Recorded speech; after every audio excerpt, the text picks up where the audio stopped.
If you've ever wondered how the Akashic Records became part of modern spiritual awareness, what shifted for everyday people, not just mystics or scholars, then that story belongs with a man from rural Kentucky whose gift was anything but ordinary, Edgar Cayce. Hello, lovely souls. I'm Karen, the Records Keeper, and today we're exploring the fascinating life and work of the man the world came to know as the Sleeping Prophet. His story helped bring soul memory and intuitive guidance into modern life in a very real, very human way. Let's start with where Edgar came from, because his beginnings were as ordinary as they come. Edgar Cayce was born in 1877 on a modest farm in Christian County, Kentucky.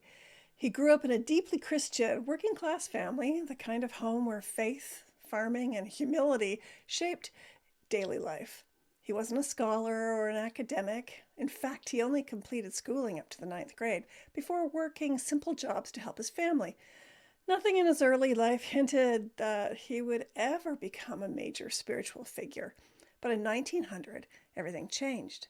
After a sudden throat illness left him unable to speak for months, he sought treatment through hypnosis. And during one of those sessions, something remarkable happened. Not only did his voice return, but he began speaking clearly and confidently, offering detailed and insightful information far beyond his conscious knowledge. Under hypnosis, he described medical conditions, emotional patterns, and even past life histories.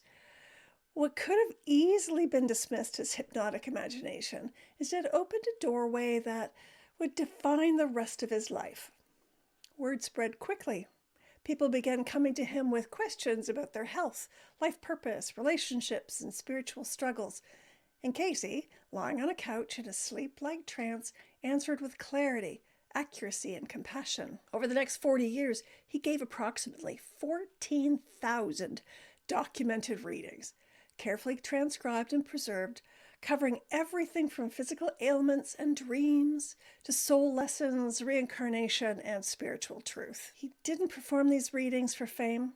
In fact, he remained humble, soft-spoken, and grounded in his Christian faith.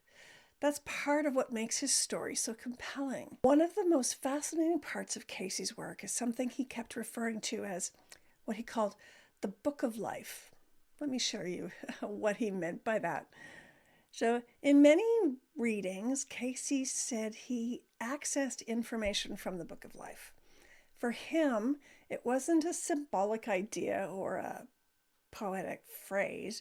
It was a real spiritual archive, a living record containing the history of every soul, every thought, every action, every emotion, every lifetime. And today we call this the Akashic Records. Cayce described the records as a source of universal memory. He explained that some information came from a person's subconscious, which held their experiences, fears, patterns, and gifts, and the rest came directly from this vast, energetic database of the soul. And what I love most about Cayce's approach is how human and accessible it was. He didn't treat this knowledge as if there was something reserved for sages or scholars or spiritual elites. He brought it directly to ordinary people, farmers, teachers, parents, people in pain or confusion. He helped people understand why certain struggles appeared in their lives.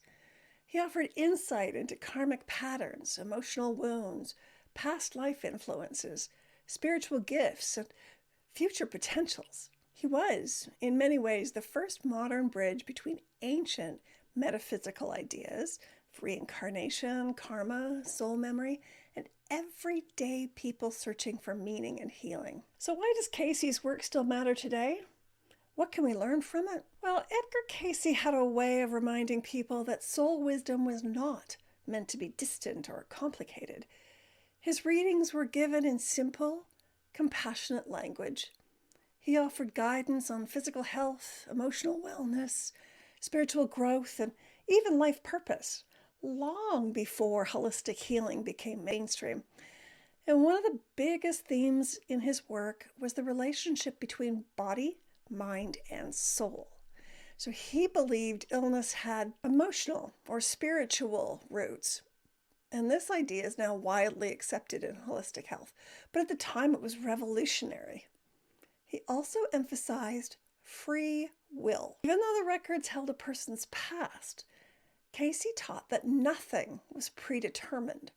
Our choices, our compassion, and our willingness to grow shaped the future. And because thousands of his readings were written down and preserved, his work continues to be studied today, something rare in the world of intuitive history.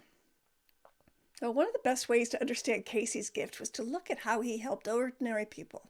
Let me share a few of those stories that have always stayed with me. Now, the first one is about a boy who couldn't read. So, a young boy struggled terribly with reading. Teachers couldn't help him, tutors couldn't help him. His parents were desperate. And during a reading, Cayce explained that in a past life, the boy had been a monk who took vows of silence and spent hours copying sacred texts. The strictness and isolation of that life had left a deep imprint, so deep that again in this lifetime, the child had vowed unconsciously never to read or write again. Cayce encouraged patience and gentle support, and slowly, that little boy's resistance softened. He eventually became an avid reader. The second story, let's see. So a woman came into Cayce with a lifelong fear of water. No trauma, no incident, no childhood memory explained it. Yet the sight of a lake made her panic. In a trance, Cayce said she had drowned in a previous life while trying to save her child. The fear was not mental, it was emotional memory carried by the soul. Understanding this brought her immediately relief. She no longer felt broken. She simply felt human. And then with gentle healing over time, she was able to approach water without fear gripping herself. So when you take all of this in, the readings, the stories, the soul memories, it leads to a very gentle question. If you could peek into your own book of life, what would you want to understand? What would you ask about fear that makes no sense? A pattern you keep repeating?